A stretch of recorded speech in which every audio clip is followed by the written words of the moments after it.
All right, everybody, welcome back to the Steam Zone. We are a 50-50 split this week. You've got 50% Manhattan, you've got 50% Brooklyn, 100% energy, 100% vibes. Let's go. Ben, where have you been this week? Yeah, the whole week, as you may know, I'm a reservist in the Marine Corps, so I spent it doing some work for the Marine Corps. Some really cool stuff, a little vague. I'm part of a unit called the Marine Innovation Unit. We help the Marine Corps solve challenging technology problems. And so not the traditional reserve unit structure, traditional structure, right? 1 weekend a month, two weeks a year, basically.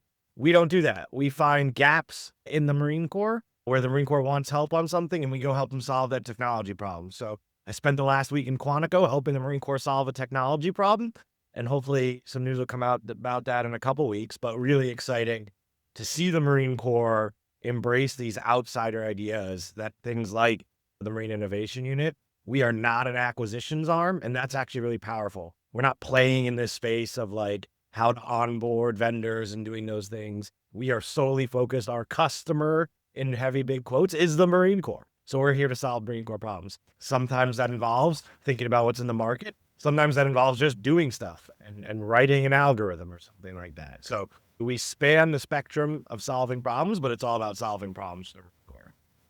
That's really cool. Wait, let's make it super real for folks. So you said it's not the normal thing of 2 week in a month, 2 weeks a year. So do you get called down? Do you get orders? Hey, we got a problem. We need you down here now. Like, how does the activation work? Yeah, I mean, there's obviously the much more informal back channeling where we're doing the plan and we know something is going to go on this week. A lot less cool than I'm making it sound. But yeah, eventually you do get orders. The orders are the formality, right, that you get after we've cleared they've done all the planning. But yeah, you get orders to activate and show up for a week. All right, well, at some point we'll have to do a little MIU post-mortem. Not a post-mortem because it's dead, as we learned with Kessel Run. You don't have to be dead for a forced post-mortem. After action review, after these kind of inflection points, MIU's been around for a little while now. It's awesome that you're a part of it. Thanks for making time for some Steam Zone, even amidst your MIU responsibilities, Ben. I love it. All right, let's get into the hit list for this week. No guess, full send, just a healthy dose of Ben and Noah. We're going to rip through it. Ben, let's start. We're going to roll out a funeral pyre here, man. We're going to set something out to sea. And that something this week is the Department of Defense. What happened this week, Ben? We renamed, or we're going to rename. I don't know about where we are in the rulemaking process, but it's going to be the Department of War. Not a new thing. We've been in the Department of War before, but it's an exciting change. I'm sure there'll be some hot takes in the world about this.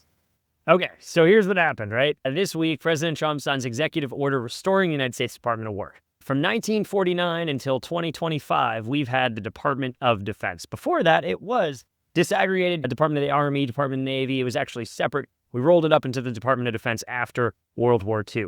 Now, this week, the president laid out his rationale, and what he actually did was he authorized DOD to use a secondary name called the Department of War. And he asked the Secretary of War, Defense, Pete Hegseth, to within 60 days make a recommendation as to whether or not it should keep the name, revert to the other.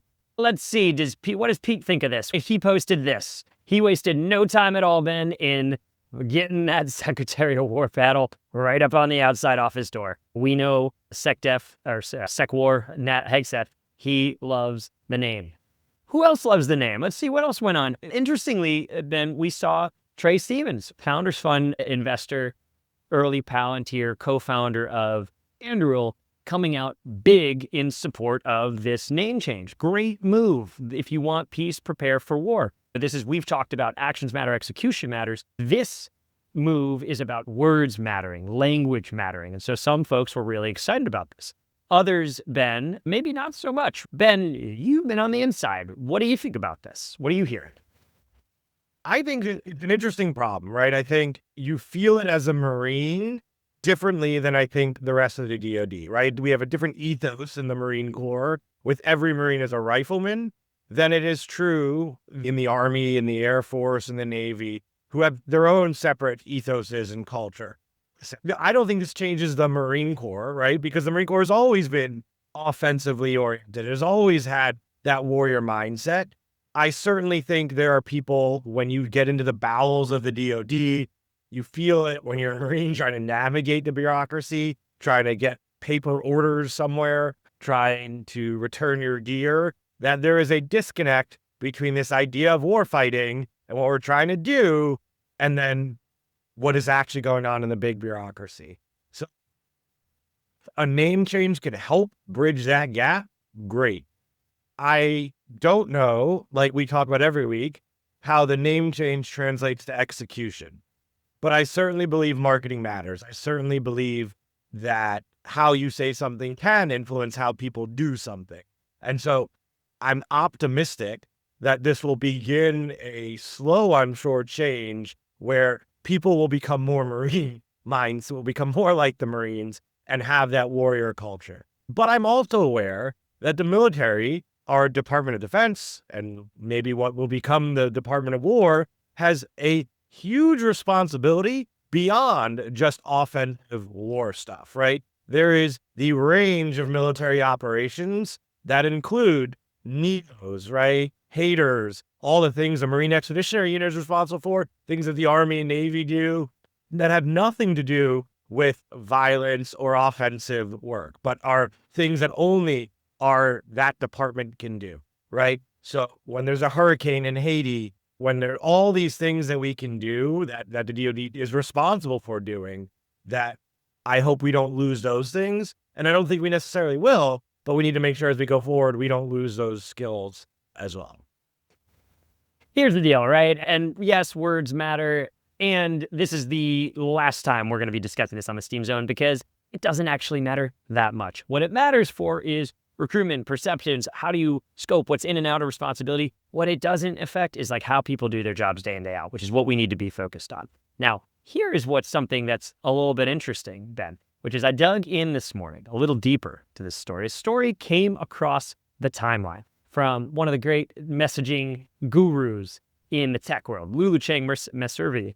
And what Lulu had to say is that there is actually one man behind this rename, and it is not Pete Hegseth. It is not Donald Trump. It is Palmer Luckey.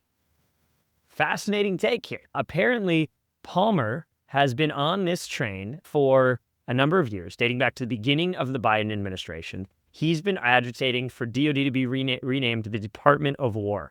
And Lou lays out 5 reasons: deterrence, transparency, clarity, purpose, morale, and objector repellent, meaning get the folks out who are trying to co-opt the department and its large budget to do other things. Very interesting. I think that is, do you buy it, Ben? Do you think Palmer Luckey was behind this? Whether he is or isn't, he's a great genius marketer. And so you certainly want to take credit, even if you didn't do it. Yeah, we will see where this story goes. I suspect this is not the last we've heard of this one. I suspect this will be talked about a bit more in depth.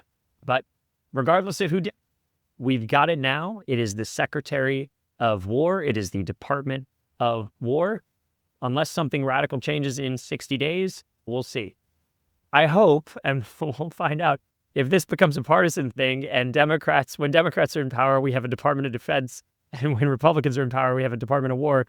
That would be less than ideal, right? I think we can all agree. Let's lock this thing and load it. We don't need a Fort Bragg, Fort Liberty flip-flop in every 4-8. Let's not do that. Let's keep this thing locked and loaded. And for us, Ben, let's go ahead and close this tab. That's hit on the Department of War. All right, speaking of death, Ben, and since we're doing a little funeral here, we might have another body to put on the pyre, and that may be, according to Sam Altman to OpenAI, is that the body of LinkedIn? We've got OpenAI announcing a new AI-powered platform designed to take on LinkedIn head-on. We've got agents talking to agents. We've got AIs doing matching. We've got all the tech wizardry to help people find better jobs, maybe, get this out of here, maybe without even searching for them. What do you think, Ben? Are you going to put your money on a LinkedIn killer? I am skeptical that this is going to work. As we know, building platforms are really hard. Building markets are really hard. You have to have not just user growth, but both sides of the market have to grow, and they have to grow together and attract each other. Never say never, but I am skeptical. But I do think this can raise a moment of, man, how much does LinkedIn suck? You might be watching this on LinkedIn, but man, the quality of posts, so much gibberish. People writing AI slop about how did you get their B2B SaaS companies selling more. There is so much trash there. I'd also like to say, like, use it like a network. Listen, if I haven't met you, it's useful to be connected on LinkedIn if we don't know each other. Where LinkedIn becomes useful is if I'm trying to get to Noah and I have a real mutual, then I can go to the mutual and say, oh, we're mutuals. I need to know that mutual. I need to understand who they are so that I can actually effectively use a network. I'm not saying you can't meet strangers on LinkedIn that are useful. Hey, but throw in a detailed message. Hey, Noah, I'm really interested in the work you're doing. I am doing this work. I think it might be related. Let's have a conversation. But when you just throw a connection out of the blue, I don't know if you're collecting Pokemon like to grow your LinkedIn network and who told someone that was useful, but it is complete trash. It's diluting the value of LinkedIn. It's diluting the network. We gotta stop that. It's such trash growing on LinkedIn. So yeah, I wish this other thing would be successful and we could have a better platform, less curated bullshit on the platform. But man, I am skeptical that this could actually have any effect. Yeah, I think it's a good take. Look, it's hard to get to these network effects. There's just a lot of people who use LinkedIn for where it was before there was nothing, and then now there's just a lot of people who invested. Frankly, we've invested. I've invested in building a brand and a persona there. Now, I agree with you 100%. It's frustrating when people ask me for a connection to somebody that I'm connected to, and I don't actually know that person. I hate that. That's not useful to them. It's not useful to me. So I try actually not to accept connections from people I don't know. If you want to follow along, send a message. I say yes to talking to just about anybody. But that's actually, I'd rather talk to you than I would accept a connection if we don't know each other, because then we're not able to actually help each other down the line. We'll see. The question here, Ben, is like, how much of these AI agents are even going to be helping people get jobs versus agents hiring agents and all this kind of crazy, I don't know what the word is I'm looking for. All this kind of futurism, techno craziness that's going on with AI hiring and different folks doing different kinds of work. It's interesting to see him try. OpenAI does not lack ambition. No one can knock him for that. We'll keep following this story here on the Steam Zone. Who knows? Maybe Job of the Week is going to be on OpenAI's platform in a year. We will find out. These guys move fast. For now, stay tuned. We'll close this one out. You know, you been to any good parades recently?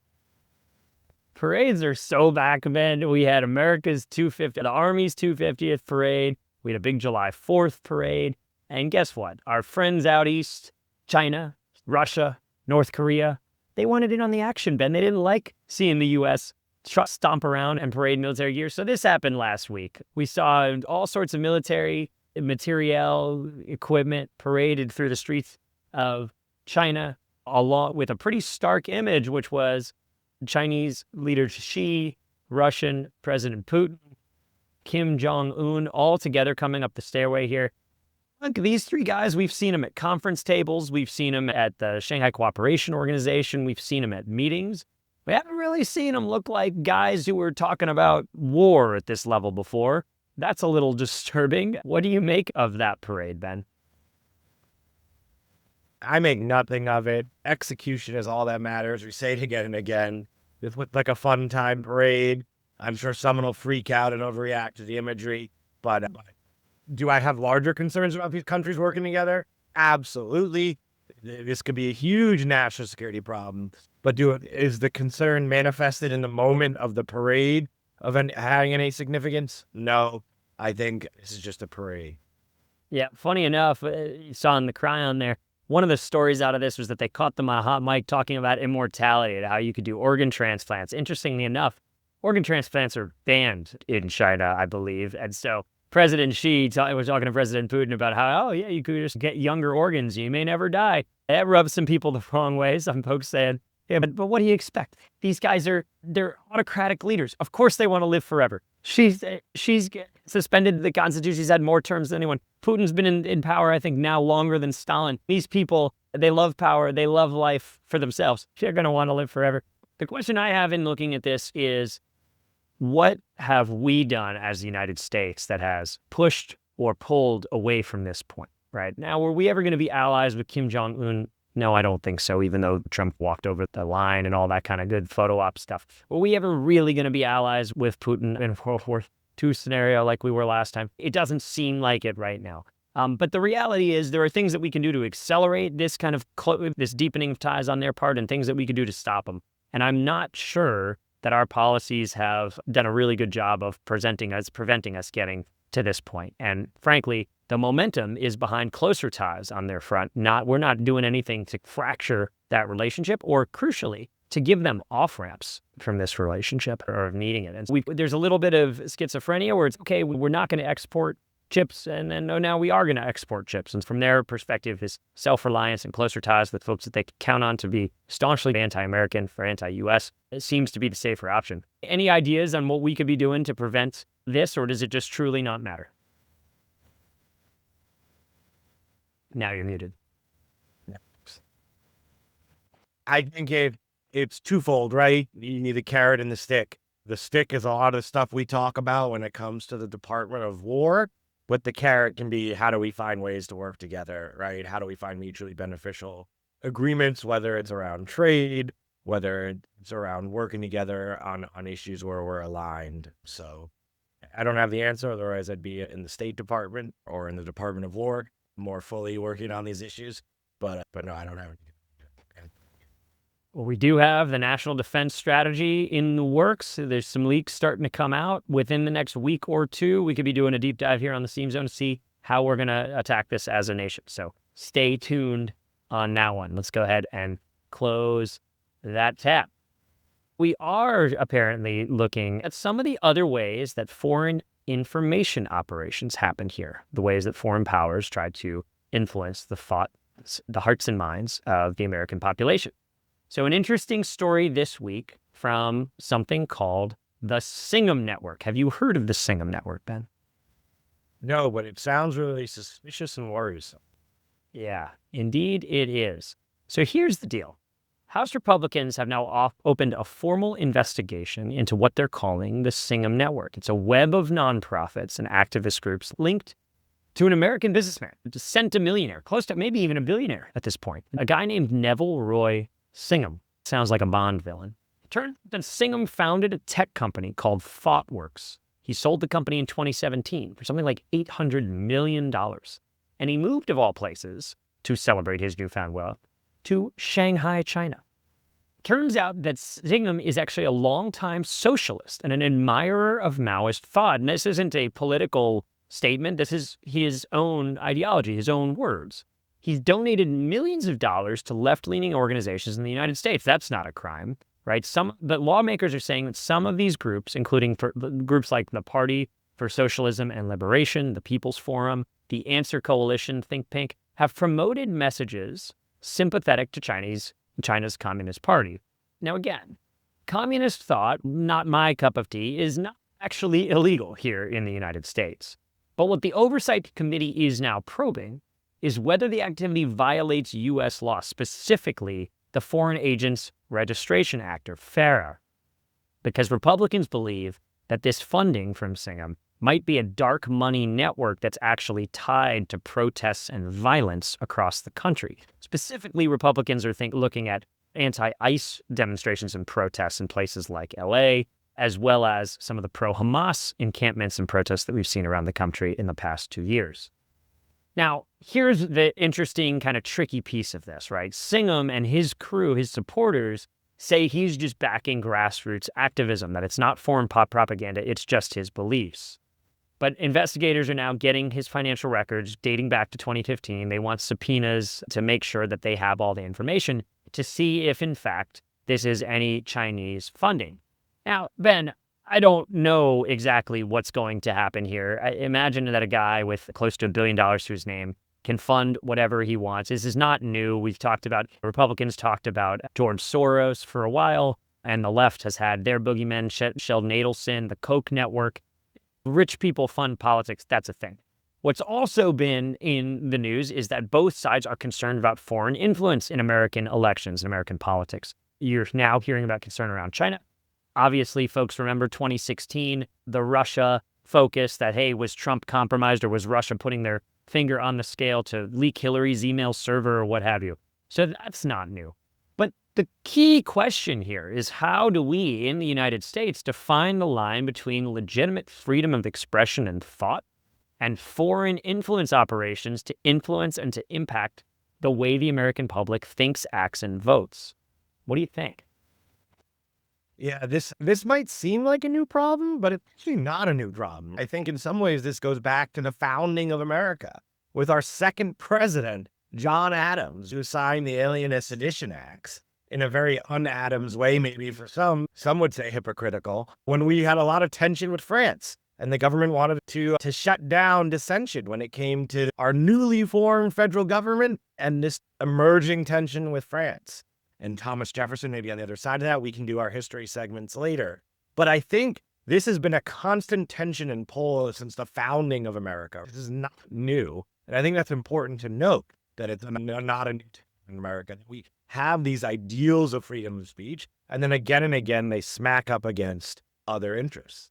And those other interests often they're not evil other interests. They are rightfully thought of other interests, but we have to figure out our way through to balance these competing values. I think a little bit about the Alien and Sedition Acts, that to what Tocqueville said about America early on in some of his writing, which is, I'm not afraid that America's going to get tyrants in the rulers, but rather guardians. And so what is that guardian idea? It is the good intention leader who leads us down a pathway that might not be good. Listen, I do not want someone in America who's really rich pushing all these ideologies. But also, the other worry is, I don't want the government getting involved in regulating speech in a way that limits it, right? So again, it's the black and white case of, okay, what this guy's advocating for is bad, is easy.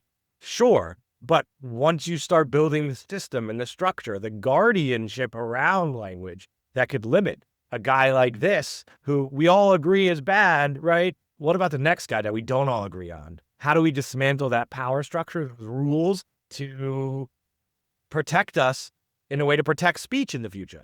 I think the best speech wins. If we want to beat these ideas, we got to win in the marketplace of ideas. And so I think we have better ideas than malice. I think we have better ideas. I think the facts are on our side. And so I think we can be confident in our ideas, and we don't need to worry about limiting this guy's power or influence. We just need to focus on doing a good job ourselves.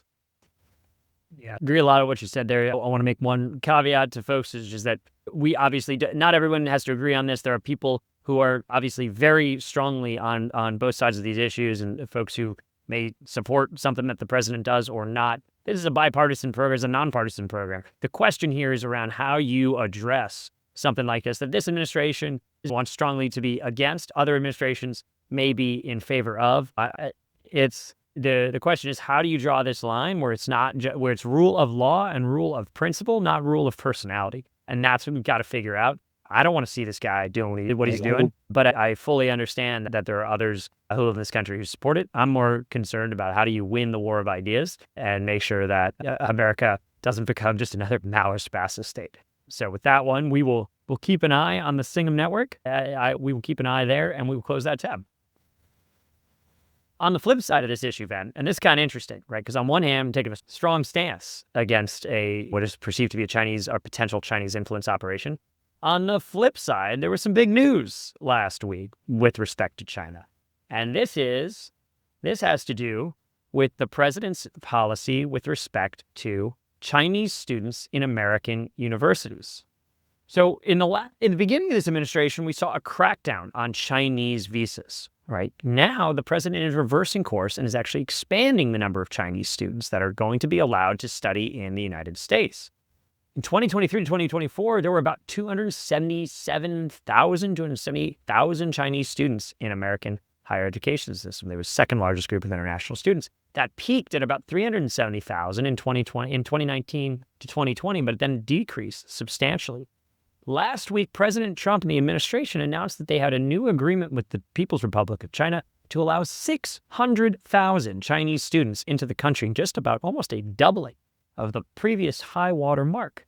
Ben, this is shocking. As you can imagine, you can see the headline here on the screen. Some of the MAGA faithful are none too pleased with this policy, which seems to be an abandonment of Trump's anti-China American first ideal.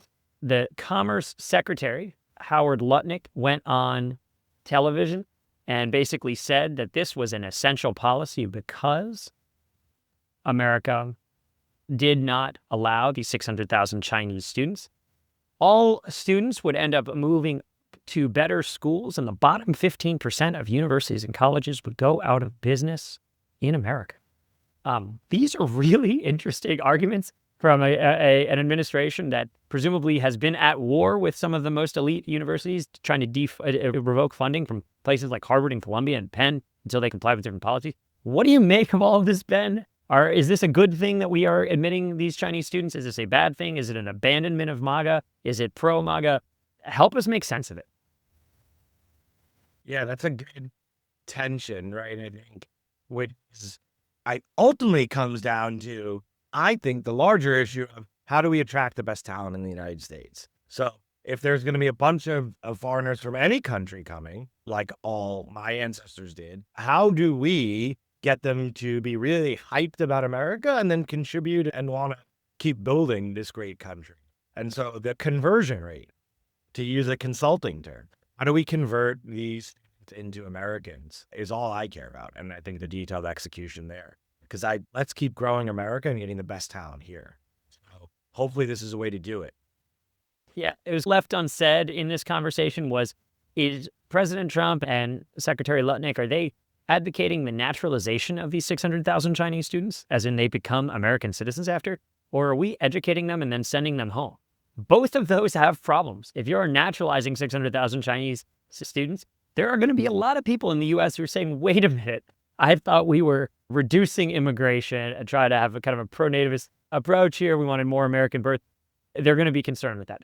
If you send them home, there's another side that's, wait, hold on a minute. Are we now subsidizing the American education system with full freight paying, tuition paying students? And that's it. It's just about basically a subsidy to American higher education, but not about outcomes for the American workforce. Both of these are fraught. I tend to come down on it. If we're not going to keep them here, if we're not going to integrate these very high performing students into the American workforce, what are we doing? I don't understand why we don't need to fill these slots. I don't have a problem with bottom tier universities going out of business. That doesn't bother me really at all. I think higher education has been overdue for a reckoning in this country for a long time. I'm obsessed, by the way, with this new Alpha School thing. Maybe a future Steam Zone episode. We're going to have to dive deep into Alpha School. 2 hours a day, parents. That's all you need. 2 hours a day. AI, different kind of, I'm a new evangelist. Anyway, for another time. But if we're going to bring these folks here, we damn well better find a way to make them productive and patriotic American citizens. And that, to me, still seems like an unsolved problem. All right, with that, let's go ahead and close that tab. All right, Ben, it is time for yet another Job of the Week. Patrick O'Brien from Autonomous Cyber, a new company, been around for about a year, starting to make some waves. Look at what Patrick's got going on.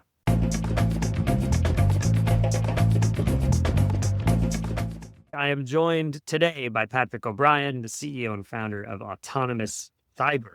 Patrick, what in the world is Autonomous Cyber? Why is how you are spending your one wild, crazy, and precious life?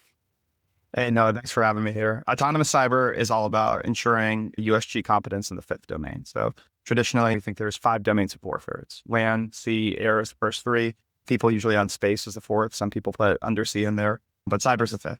And we exist to ensure that the USG is going to be competent in this domain. We're a venture-backed startup, and our mission basically is just to ensure that we're good. And so that's why we're spending our time on it, and that's why we're here. It's cool, man. You've been at this for how long now? Like how this is not a 10-year, $1 trillion company yet.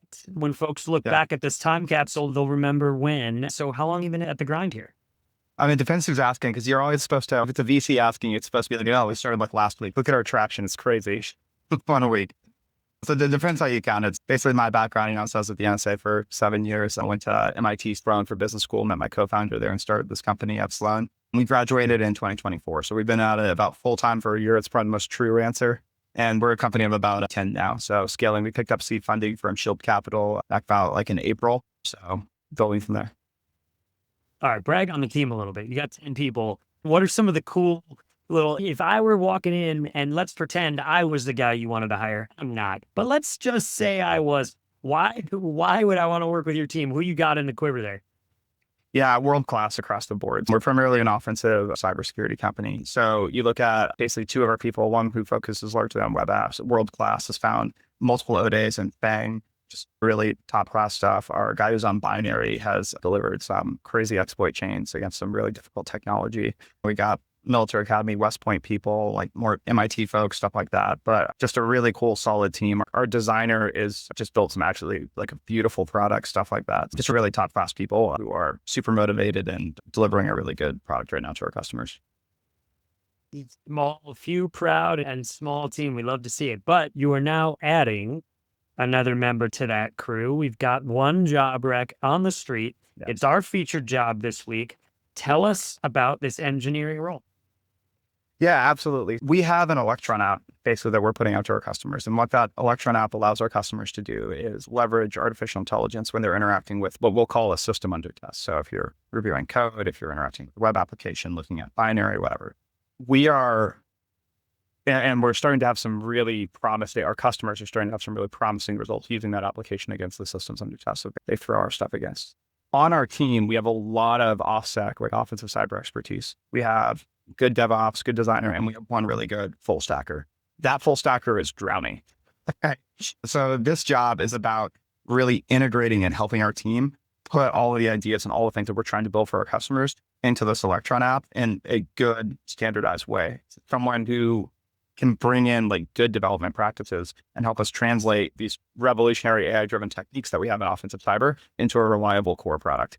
And we need help with that pretty badly right now, which is why we put out this job out. Yeah, so kind of battle buddies with underwater full stack engineer. That's going to be somebody who's going to be very helpful to see him entering into the Thunderdome here.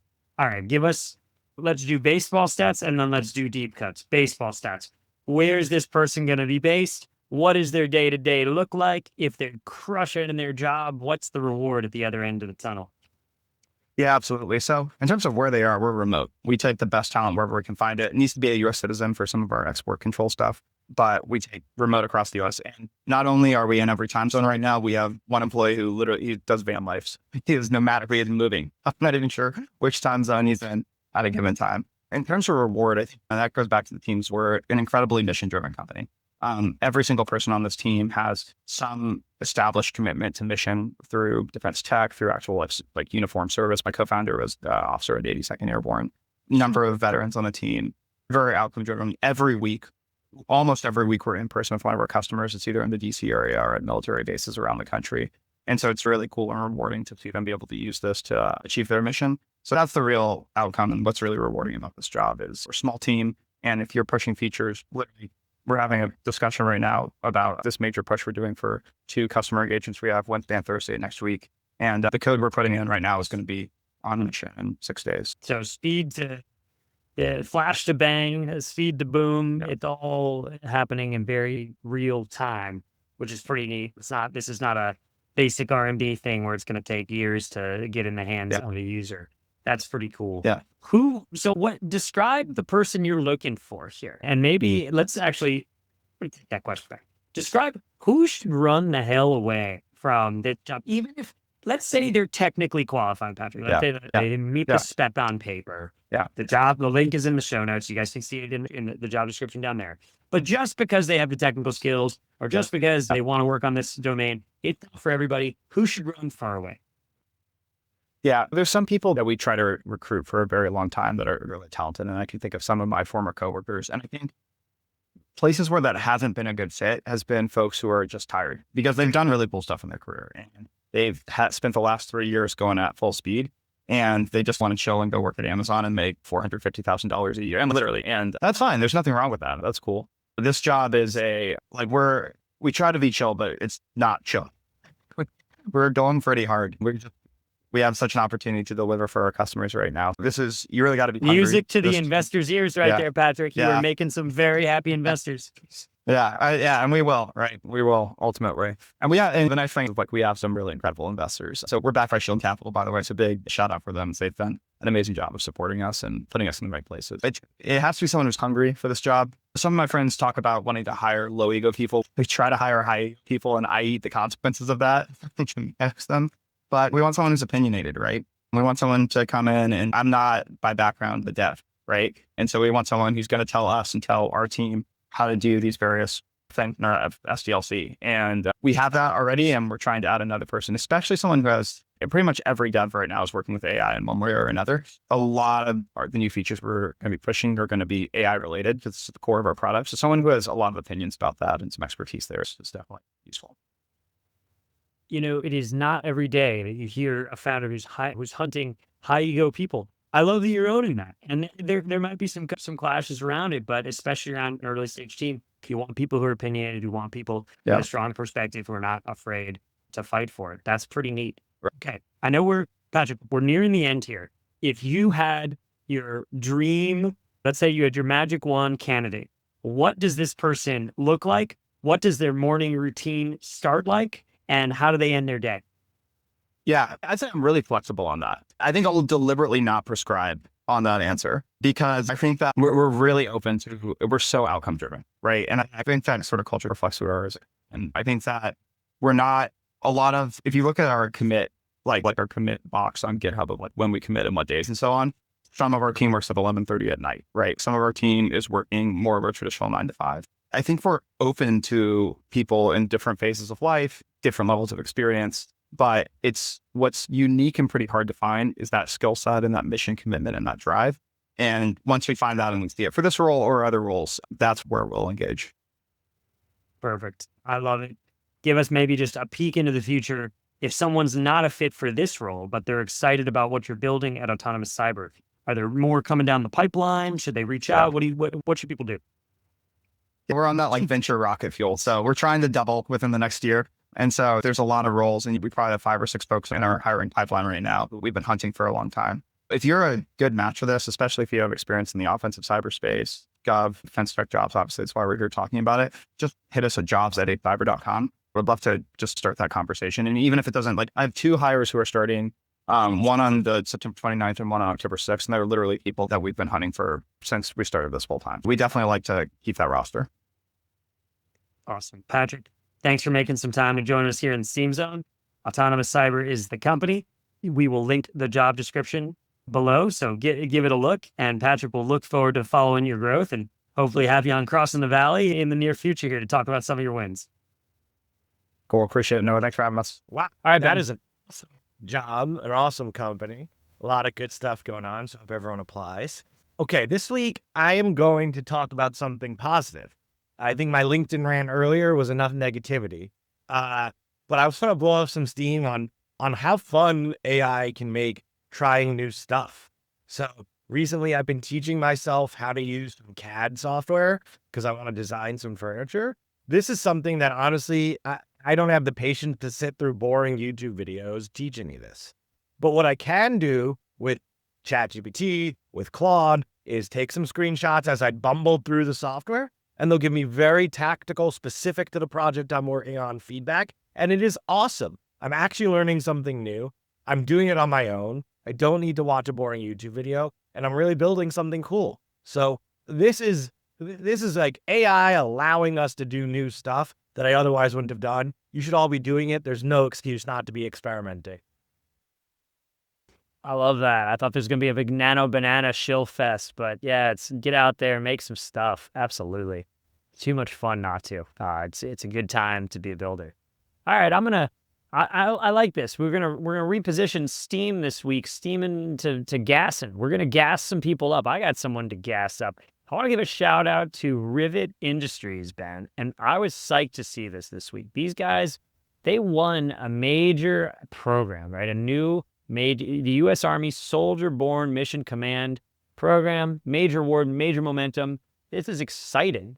And then they dropped some news. Oh, by the way, we also raised $55 million to make it happen.